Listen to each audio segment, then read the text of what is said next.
Rape case में bell पर release होने वाले बीजेपी के एक एमएलए मुनीरत्ना पर अंडा फेंकने का वाकया पेश आया।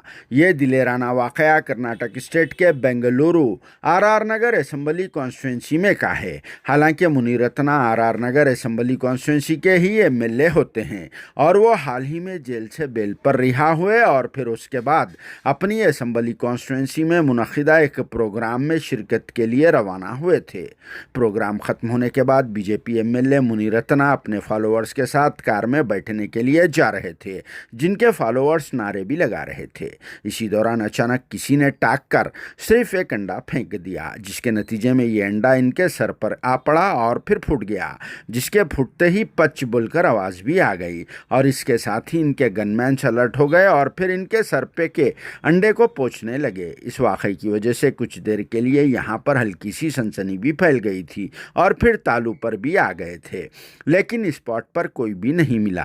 बाद में एमएलए मुनीरत्ना को गनमैन्स और बीजेपी के लीडर्स व वर्कर्स मजीद इम्कानी हमले के डर से अपने घेरे में लेकर कार में बिठाकर रवाना कर दिए। दूसरी तरफ पुलिस ने इस सिलसिले में एक केस बुक करके तीनों लोगों को अपनी कस्टडी में ले लिया, जिस पर एमएलए मुनीरत्ना ने कहा कि इन्हें जान से मार देने की प्लानिंग की जा रही है, जिन्होंने कांग्रेस पार्टी और कर्नाटक स्टेट के deputy chief minister DK Shiv Kumar पर इल्ज़ाम आयद किया है कि वो लोग इन्हें जान से मार देने की प्लानिंग कर रहे हैं।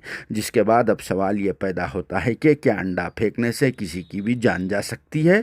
और फिर वैसे भी बीजेपी एमएलए मुनीरत्ना और दूसरे लीडर्स व वर्कर्स पर राजा राजेश्वरी नगर से ताल्लुक़ रखने वाली 40 साला एक लेडी सोशल वर्कर व बीजेपी की एक्टिव वर्कर ने उसका रेप करने का इल्ज़ाम आयद करके केस बुक करवाया था। इसी मामले में बीजेपी एमएलए जेल में रहकर बेल पर रिहा हुए हैं, जिस पर आप सबका क्या कहना है कमेंट बॉक्स में ज़रूर जवाब देना। Bureau report, RS news, Hyderabad.